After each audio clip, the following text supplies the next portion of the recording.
Physical academy के द्वारा देश सेवा के लिए चयनित बच्चों का सम्मान समारोह था, जिसमें हम सब लोग आज यहाँ उपस्थित हैं।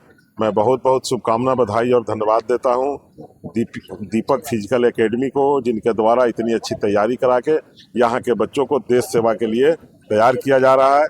आगे भी बच्चों को प्रेरित कर आगे भी उन्हें भर्ती के लिए व्यवस्थित किया जा रहा है। मैं पुनः एक बार बहुत बधाई, शुभकामना और धन्यवाद देता हूं उन बच्चों के भविष्य के लिए भी और इस एकेडमी के लिए भी। क्योंकि जब मेरी इसकी मेडिकल चल रही थी तो मेरी माताजी का 10वीं दशकर्म हो रहा था, तो मुझे वो चीज़ मुझे याद आती थी कि तो फिर मुझे कहीं ना कहीं ये चीज़ आया कि नहीं, जो चीज़ मैं जो कष्ट काट के आगे बढ़ा हूँ वो जो आने वाला मेरा पीढ़ी है, और मैं अपने चंपारण के लिए, मैं इसमें जो भी काज करता हूँ सिर्फ चंपारण के लिए ही करता हूँ। मेरे जितने भी बच्चे सेलेक्ट हुए हैं वो दोनों चंपारण के ही हैं। तो मैं सोचता हूँ कि मुझे जो चीज़ मौका मिला है, और मैं आने वाले समय में 1 आध साल में मैं आप लोगों को वादा करता हूँ कि इसको इंदौर फिजिकल एकेडमी जैसा मैं बच्चों के लिए रहने का, खाने का और उनको ट्रेनिंग देने का, ये सारी सुविधा मैं करूँगा। कैसे किया आपने नौकरी में रहते हुए काम किया ये कि नौकरी छोड़ के ये काम? नहीं, मैं अभी नौकरी में हूँ, क्योंकि हम लोग की नौकरी अभी 60 साल की है। अभी मेरा नौकरी 22 साल बचा हुआ है, मेरी 18 साल ही जॉब हुई है। लेकिन कभी उच्च अधिकारियों के साथ रहते हुए या उच्च पद पर रहते हुए ये चीज़ें प्रेरणा मिलती है कि नहीं, हमसे जो नीचे जो बच्चे हैं उनको कुछ किया जाए। तो हमने अपने चंपारण के लिए जितना इस क्षेत्र में, मैं जिस क्षेत्र में हूँ उसी क्षेत्र से मुझे जितना बना मैं उतना मैं काम करता हूँ। कहाँ पर ट्रेनिंग कराए आप लोग? मैं यही मोतिहारी में ही सारे बच्चों को अभी तैयारी कराई जाती है, लिखित परीक्षा का इनका तैयारी कराया जाता है। इनको फिजिकल भी अपनी एकेडमी का ये बहुत दिन से चल रहा था, लेकिन नामकरण आज हुआ है, और इनको मेडिकल में भी जो चीज़ें इनको तकलीफ होती है उसको ठीक करने की कोशिश किया जाता है। कितने बच्चे अब तक चयनित हो गए आपके द्वारा? मैं 5 साल के दौरान में करीब 200 बच्चों का मैं चयन करा चुका हूँ।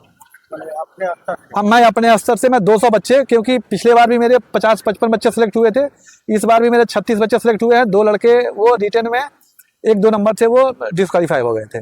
जो लड़कियां नहीं आती है दीपक भाई, उनके लिए क्या संदेश दीजिएगा? लड़कियां, इसमें लड़कियां भी आती हैं, लेकिन लड़कियां क्या होती है कि उनको अभी हमारे पास रहने की सुविधा नहीं है, तो वो कुछ लड़कियां भी चयनित होती हैं क्योंकि सीट कम है, और गांव देहात की रहने वाली लड़कियों को थोड़ा सा शर्म लगता है। तो उनको मैं आगे बोलूँगा कि आजकल सरकार भी आरक्षण दे रहा है, तो आप आगे निकलिए और कंधा से कंधा मिला के दे सकते। समय कैसे देते हैं?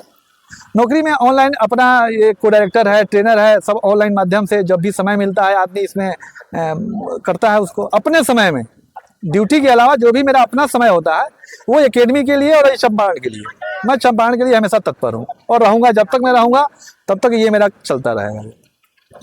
जीडी के लिए सभी को मेरा साधुवाद।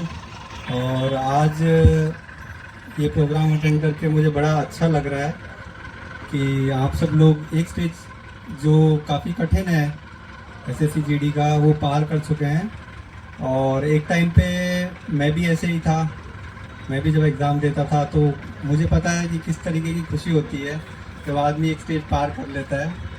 फिर ऐसा लगता है उसके बाद इतना कॉन्फिडेंस आ जाता है कि हाँ अब तो हो ही जाएगा।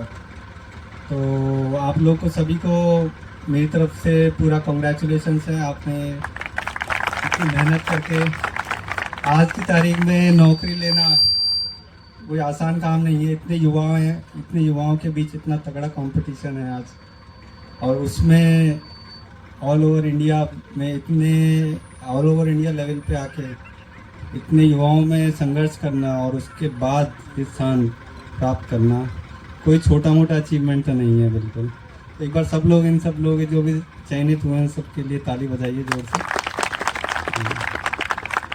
और ये दीपक जी ये एकेडमी खोलने वाले हैं तो काफ़ी अच्छा प्रयास है ये, क्योंकि हम देख रहे हैं कि यहाँ के युवा बिहार के ऐसा धारणा है कि बिहार के लोग बहुत बाहर जाते हैं नौकरियों के लिए हो, किसी भी तरीके की नौकरी हो, चाहे सरकारी हो प्राइवेट हो। पर अब मैं देख पा रहा हूँ, मतलब मुझे 1 महीना ही हुआ है बिहार आए हुए, तो मैं देख पा रहा हूँ कि कई इनिशिएटिव चालू हो चुके हैं यहीं बिहार के लोगों की तरफ से कि यहाँ का जो युवा है उनको यहीं पे नौकरी मिल जाए ताकि घर के पास रहें और अच्छी नौकरी मिल जाए, अच्छे इनको प्रिपरेशन करने का एक मंच मिले, इन्हें बाहर ना जाना पड़े। बाहर जाएंगे तो घर वालों से भी दूर रहते हैं, तबीयत भी अच्छी नहीं रहती, ख़राब रहती है, और अलग तरीके का डिप्रेशन भी आ जाता है कभी कभी, जो मैंने खुद ने भी महसूस किया है। मैं भी कई साल बाहर रहा था। तो अब बिहार के युवा हैं जो यहीं पे इनको प्रिपरेशन मिलेगी इसी कोचिंग एकेडमी से, तो काफ़ी अच्छी बात है, सभी लोग आएंगे और यहाँ पे एक तरीके से एक एनवायरनमेंट डेवलप होगा। मैं राजस्थान से आता हूँ तो वहाँ पे कुछ एग्ज़ाम्स हैं, कुछ चीज़ें हैं जहाँ पे के लिए राजस्थान फेमस है, वहाँ का एनवायरनमेंट है, चाहे थोड़ा आर्मी के भी एग्ज़ाम्स हों तो वहाँ, और इंजीनियरिंग का भी है वहाँ पे। अब बिहार में मैं देख रहा हूँ कि इस तरीके का स्पेशलाइजेशन हो रहा है, डिफेंस से रिलेटेड, CAPF, BSF, ये ITBP, CISF, इन सब से रिलेटेड और आर्मी से रिलेटेड जो भी स्पेशलाइजेशन हो रहा है, ये जैसे डिफेंस एकेडमीज खोली जा रही हैं, तो इनसे आई थिंक मुझे लगता है कि बहुत जोश आएगा बिहार के युवाओं में और जागरूकता भी बढ़ेगी सब लोगों में।